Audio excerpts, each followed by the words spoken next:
Assalamualaikum warahmatullahi wabarakatuh. Alhamdulillahi rabbil alamin. Wassalatu wassalamu ala sayyidina Muhammadin sayyidil anbiya'i wal mursalin wa ala alihi wa sahbihi ajma'in. Wala hawla wala quwwata illa billahil aliyyil azim. Sallu ala rasulina Muhammad. Sallu ala tabibi qulubina Muhammad. Sallu ala syafi'i dunubina Muhammad. Allahumma salli ala Muhammad wa ala ali Muhammad. A'udzu billahi minasyaitonir rajim. Bismillahirrahmanirrahim. Wa'bud rabbaka hatta ya'tiyakal yaqin. Shadaqallahul azim. Wa balagha rasuluhul karim. Wa nahnu ala ma qala khaliquna wa raziquna wa maulana minasyahidina syakirin biqalbin salim. Pemirsa yang berbahagia, pada kesempatan yang baik ini saya berpesan khususnya untuk diri saya sendiri dan pemirsa yang berbahagia agar meningkatkan takwa kepada Allah Subhanahu wa Ta'ala dengan selalu berusaha sungguh-sungguh melaksanakan perintah Allah dan selalu berusaha sungguh-sungguh meninggalkan larangan Allah. Hanya takwalah yang mampu menyelamatkan manusia di dunia dan akhirat. Takwa merupakan sebaik-baik bekal sebagaimana firman Allah Subhanahu wa Ta'ala dalam surat Al-Baqarah ayat 197. Wa tazawwadu fa inna khairaz zati taqwa wattaquni ya ulil albab.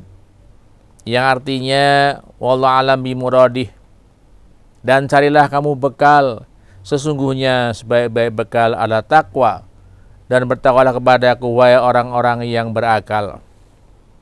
Pemirsa yang berbahagia, tentu selama lebaran kita kedatangan banyak tamu.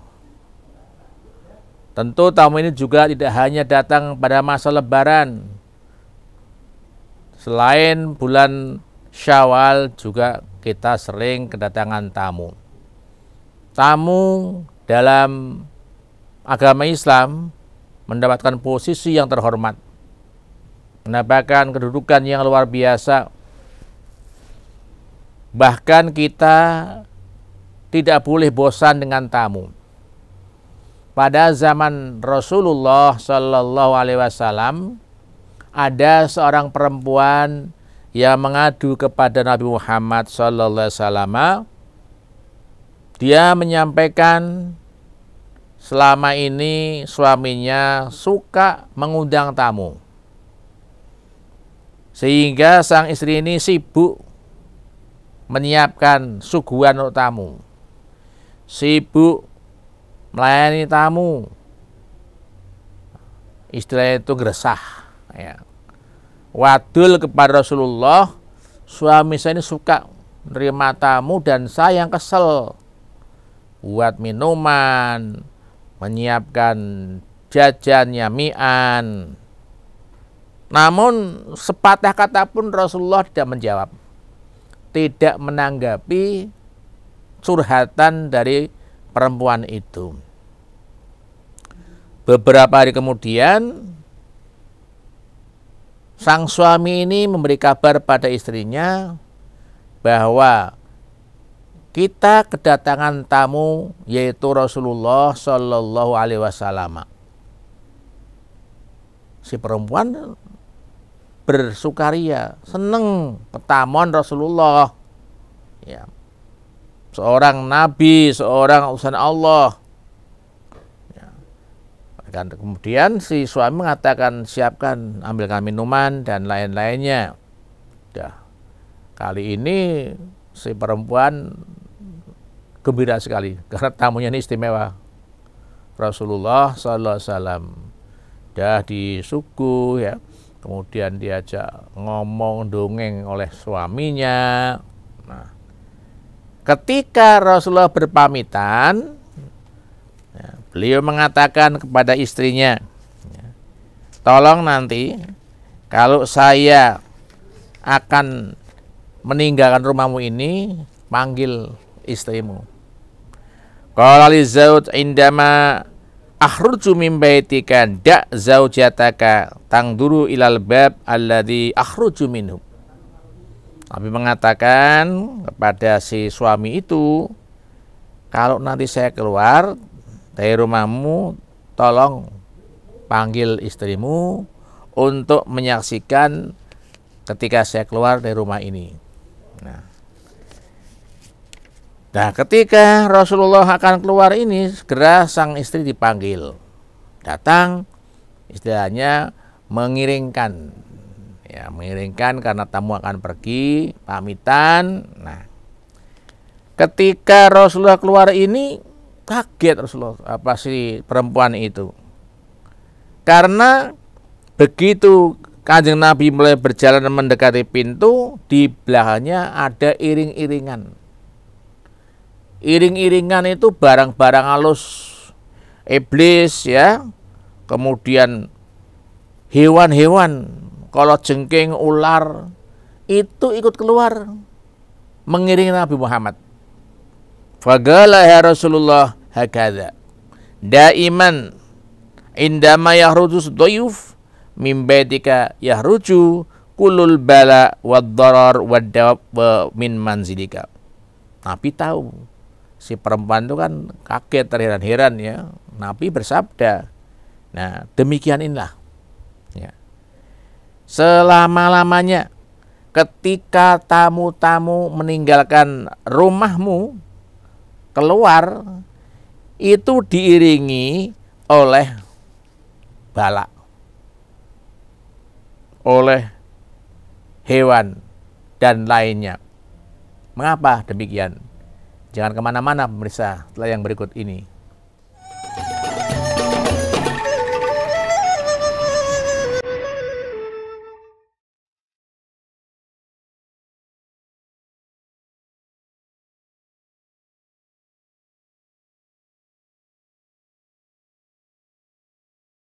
Pemirsa yang berbahagia, jadi ternyata tamu itu bisa mengusir bala yang ada di dalam rumah kita yang secara kasat mata kita tidak melihatnya. Tamu datang membawa barokah, tamu pergi membawa afat, membawa bahaya yang harusnya terjadi di rumah itu dibawa keluar. Jadi ketika tempo hari perempuan itu wadul itu, Rasulullah jawabannya ini jawabannya. Kamu tidak usah kesel kalau banyak tamu ke rumahmu, ngeladeni tamu, tidak usah kesel. Nah, ternyata tamu-tamu itu datang membawa barokah, bawa rezeki, dia pulang akan membersihkan rumah kita. Bersihkan dari doror, dari afat, dari dawab, hewan-hewan yang tidak tampak. Itu ternyata dibawa oleh tamu itu. Nah, oleh karena itu sesungguhnya kita mendapat tamu itu tidak akan rugi, bakal luar biasa. Ini kisah yang pertama. Kisah yang kedua adalah kisah Abu Thalhah dan istrinya Ummu Sulaim.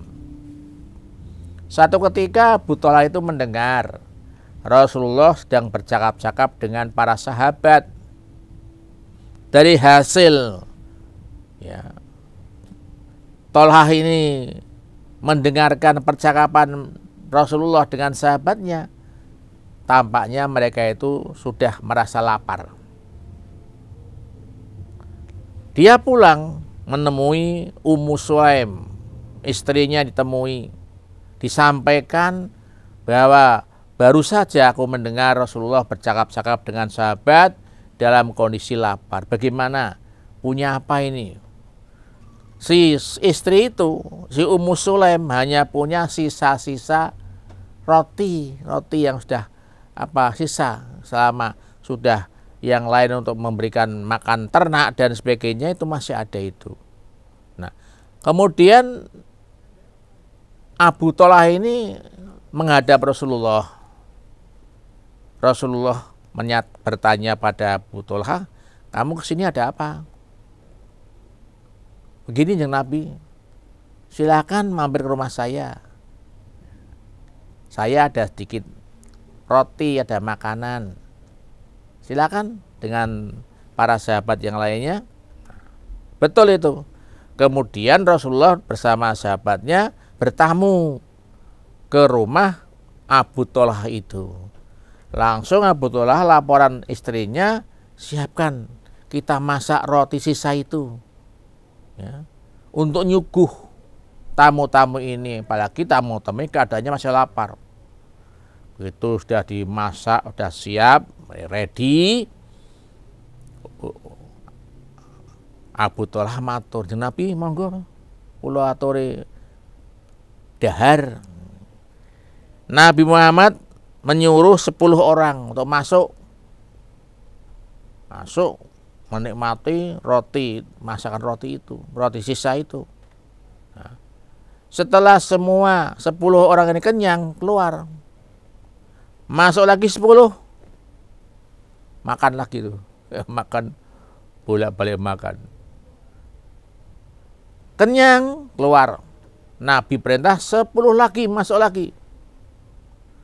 Sampai 80 orang yang menikmati masakan Ummu Sulaim itu. Dan itu masih sisa.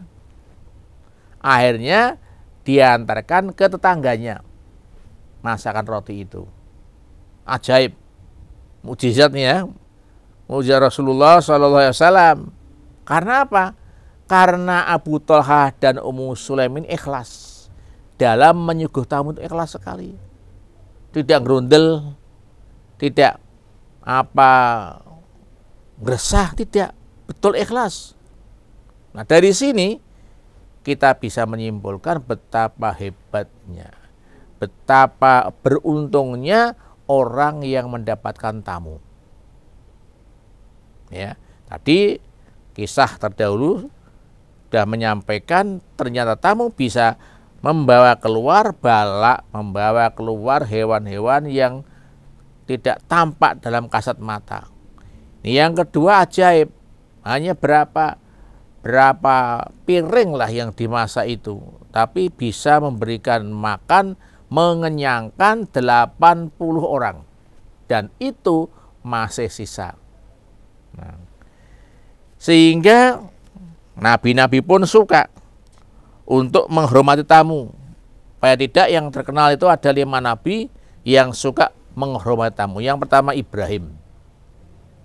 Ibrahim itu dalam sejarah orang yang pertama kali nyuguh tamu. Kemudian Nabi Daud, lalu Nabi Sulaiman, Nabi Ayub, dan Nabi Muhammad Sallallahu Alaihi Wasallam. Nabi Ibrahim itu setiap mau makan mencari teman makan, mencari tamu untuk diajak makan.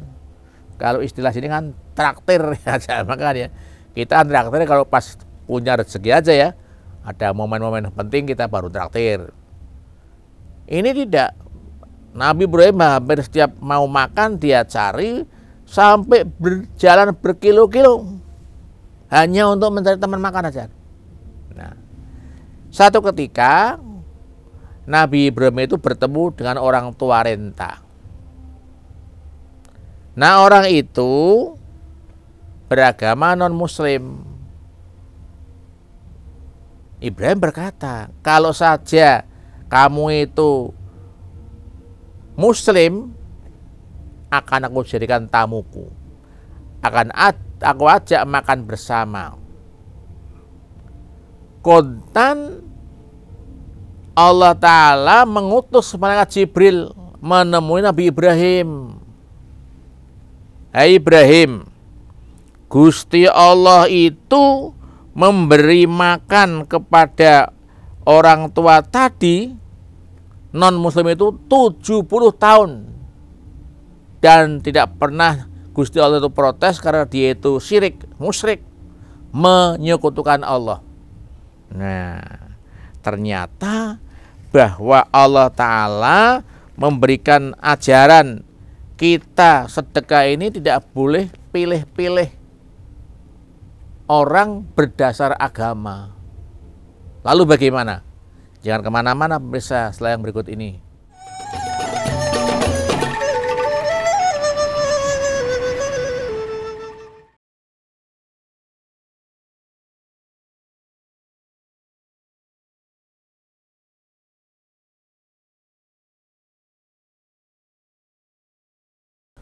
Pemirsa yang berbahagia, ternyata Nabi Ibrahim yang suka bersedekah, mencari tamu untuk diajak makan, itu hanya karena dia pilih-pilih yang bisa makan dengan saya harus orang muslim.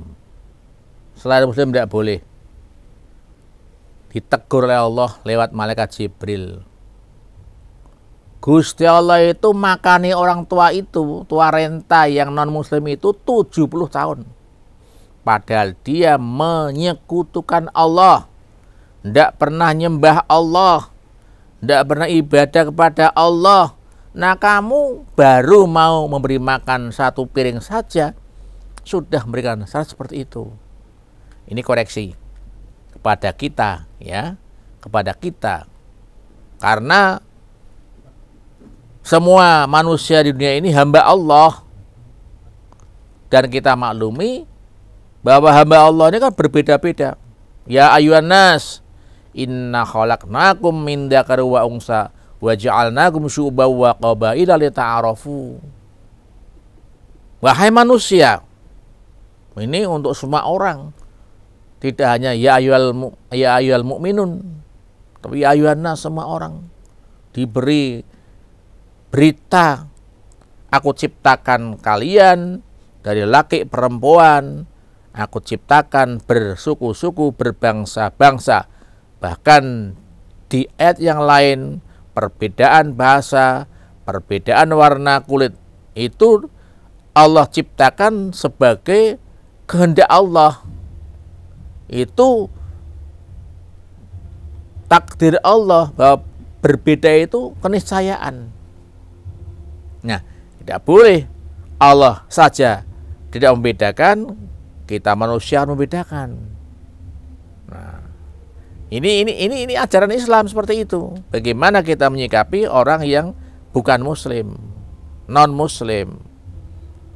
Tegur seperti itu. Ini kalau kita lihat dari sisi rahmat Allah. Rahmat Allah itu meliputi seluruhnya. Seluruh manusia, seluruh makhluk, hewan, macam-macam itu. Dan tak pandang agama. Bahkan kita ingat Nabi Muhammad SAW pernah menyampaikan bahwa tetangga itu ada 3 macam. Ada yang punya hak 3, punya hak 1, punya hak 2, punya hak 1. Yang 3 kebetulan tetangganya itu saudara, muslim. Dan tetangga itu hak 3. Ada yang 2, tetangga seagama.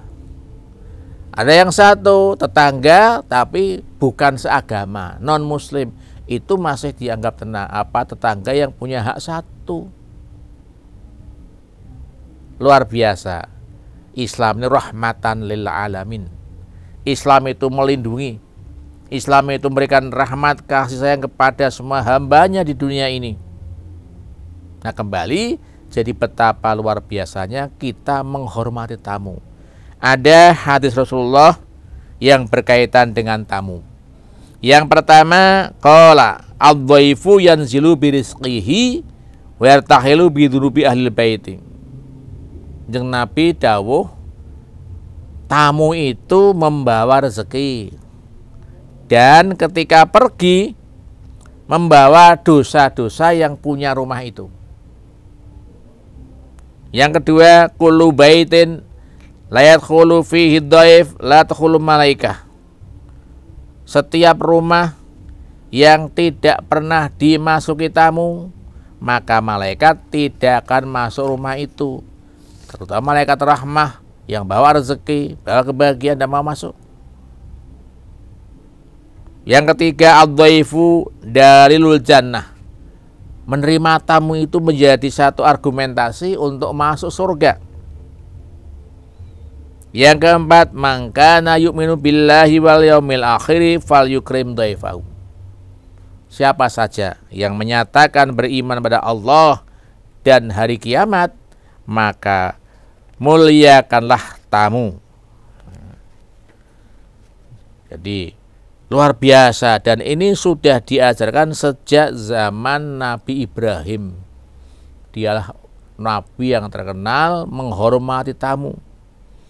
Dalam surat Adz-Dzariyat disebutkan bahwa Rabbis samai wal ardi innahu lahaqqun mislama annakum tantiqun hal ataka dzufil Ibrahimal mukramin iddakhalu alaihi faqalu salama qala salamun qaumim munkirun.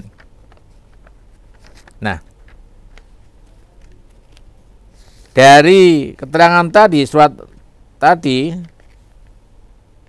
yaitu surat Dzariyat, ya, Dzariyat. Maka demi Tuhan langit dan bumi, sesungguhnya apa yang dijanjikan kepadamu itu pasti akan nyata, seperti halnya kamu berucap, sudahkah sampai kepadamu, yaitu Muhammad, cerita tentang tamu Ibrahim, yaitu para malaikat yang dimuliakan. Cerita itu bermula ketika mereka masuk bertamu kepadanya, lalu mengucapkan salam. Ibrahim menjawab salam, mereka adalah orang-orang yang belum dikenal. Wa nabbihum an dhaifi Ibrahim iddakhalu alaihi faqalu salama qala anna minkum wajilun qalu la taujal anna nubasyiruka bi gulamin alim qala abasyartumuni ala ammasiral kibaru fabima tubasyirun. Wa nabihum an dhaifi Ibrahim. Jadi beritakan pada mereka ketika ada tamu Ibrahim, wa huwa al malaikah isna asyara au salasata minhum, Jibril, bahwa tamu-tamu yang datang menghadap Nabi Ibrahim itu adalah para malaikat. Ada yang mengatakan tamu itu berjumlah 10, ada pula yang mengatakan bahwa tamu itu berjumlah 3, di antaranya malaikat Jibril. Iddakhalu alaihi faqalu salama. Lalu bagaimana? Jangan kemana-mana pemirsa, setelah yang berikut ini.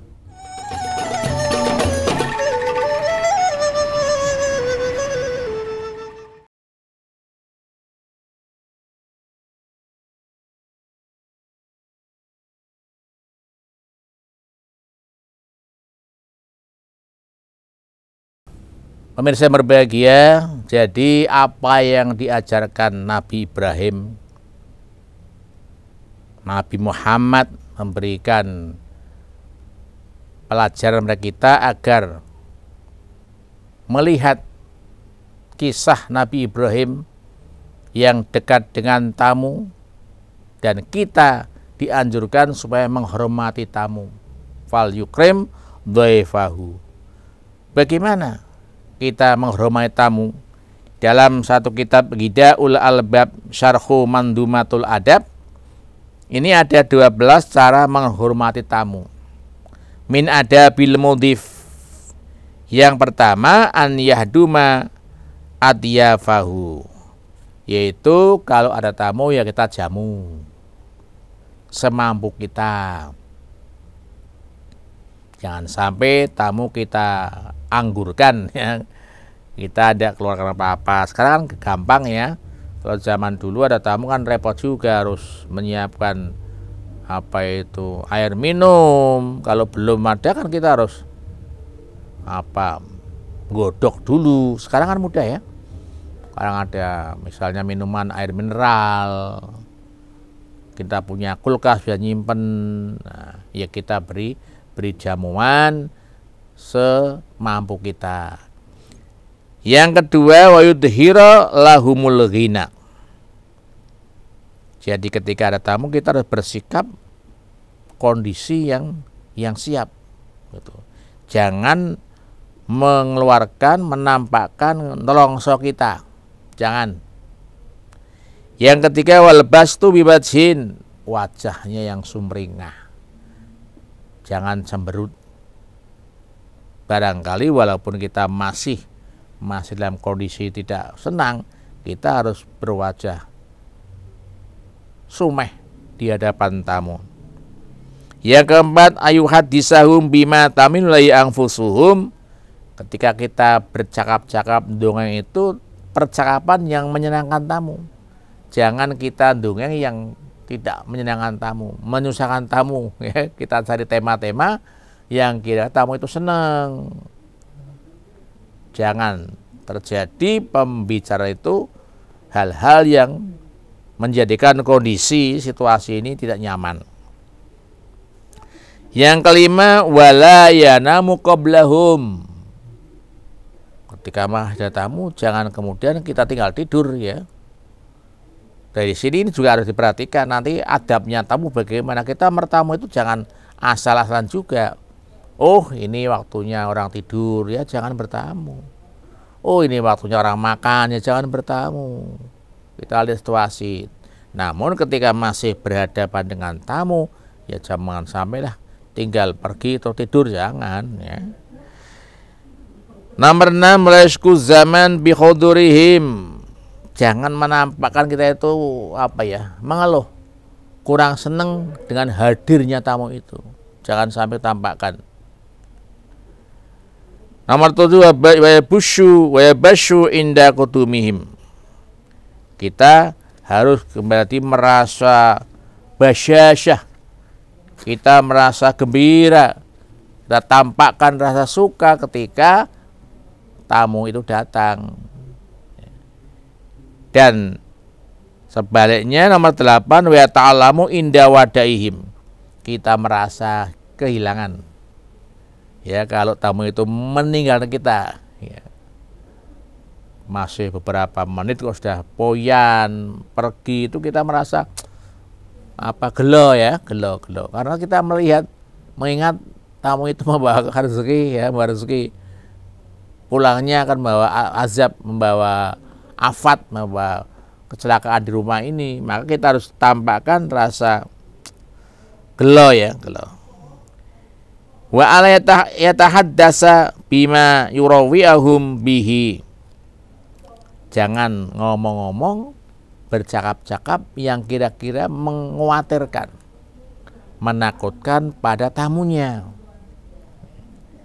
La yaqdabu ala hadin bihadratihim liyadkhulus surur ala qulubi kulli ma amkana. Kalau masih ada tamu, kita jangan marahi anak kita, marahi istri misalnya ya, ada tamu tukaran dewe, sehingga tamunya kan tidak nyaman. Waduh, tamu aku malah tukaran misalnya ya. Jangan sampai. Tamu ya kita layani dengan baik. Kemudian wa tafaqqadul manahum bima yakfihim.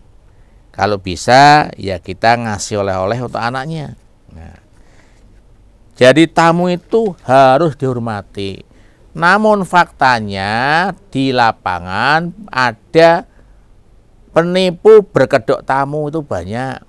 Mertamu tapi nipu, modus. Sekarang banyak sekali. Ini tentu tidak tergolong tamu yang harus dihormati. Karena sudah ada unsur penipuan, unsur kebohongan. Dalam surat An-Nahl 105, Allah berfirman, innama yaftaril kadibal ladzina innama yaftaril kadibul ladzina la yu'minuna bi ayatillahi wa ulaika humul kadibun.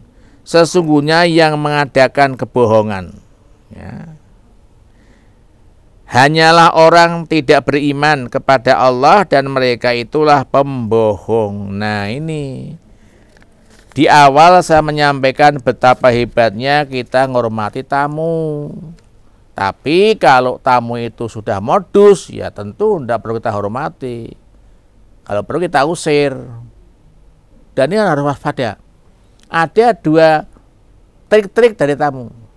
Yang pertama, ada tamu itu seakan-akan dia diperintah orang lain. Datang, dan yang hebat itu biar tamunya sudah tahu namanya yang mau ditamu itu. Dan bisa menyebut beberapa tetangganya namanya ini itu sudah tahu. Surveinya luar biasa ya. Sudah tahu. Bahkan kadang bisa menyebut teman yang punya rumah itu. Misalkan dia itu tahu semua. Ini saya membawa ini nih ya, ada benda kecil seperti ini saya bawa dari kiai sana. Saya diperintahkan untuk menyampaikan panjenengan. Ini untuk panjenengan benda ini. Ada yang rupanya jarum kecil ya, ada yang lain. Ternyata endingnya ini harus ada mas kawinnya. Ada itu. Ada juga datang dia menyatakan saya itu Habib, saya itu Sayyid. Nah, masyarakat umum biasanya harus menghormati Habib, menghormati Sayyid. Nah, dia minta uang ngarani, saya butuh uang 1 juta. Ya jangan juta kan, tidak bisa, harus juta. Nah, dia diberi juga. Dia pikirannya, kalau saya tidak memberi, bahaya ini. Yang diminta orang janda, saya itu janda, tidak punya suami, saya tidak bisa menemui bapak. Dia pakai istrinya. Nah, tamu-tamu seperti ini harus kita tolak. Kita waspadai setiap tamu, terutama tamu yang tidak kita kenal. Ya, mudah-mudahan kita bisa mewaspadai tamu-tamu yang tidak berniat tidak jujur. Ya, kita hormati tamu-tamu yang jujur. Demikian. Sekelumit sedekah pitutur, segala khilaf dan salah saya beristighfar pada Allah. Astagfirullahaladzim. Pada pemirsa berbahagia saya menyampaikan alafu minkum, mohon maaf. Mudah-mudahan bermanfaat walaupun setipis kelamat. Bismillahirrahmanirrahim. Alhamdulillahirabbil alamin. Allahumma sholli ala dzatil mukammalah wa rahmatil munazzalah ala sayyidina Muhammadi wa ala alihi wasallam. Allahumma inna nas'aluka salamah wal afiyah wal barokah wan najah wasihah wal istiqamah was sa'adah wasyada wasa'ah wal mu'afatat daimah fid din wad dunya wal akhirah. Rabbana atina fid dunya hasanah wa fil akhirati hasanah wa qina adzabannar. Subhana rabbika rabbil izzati amma yasifun wa salamun alal mursalin walhamdulillahi rabbil alamin. Al-afu minkum. Assalamualaikum warahmatullahi wabarakatuh.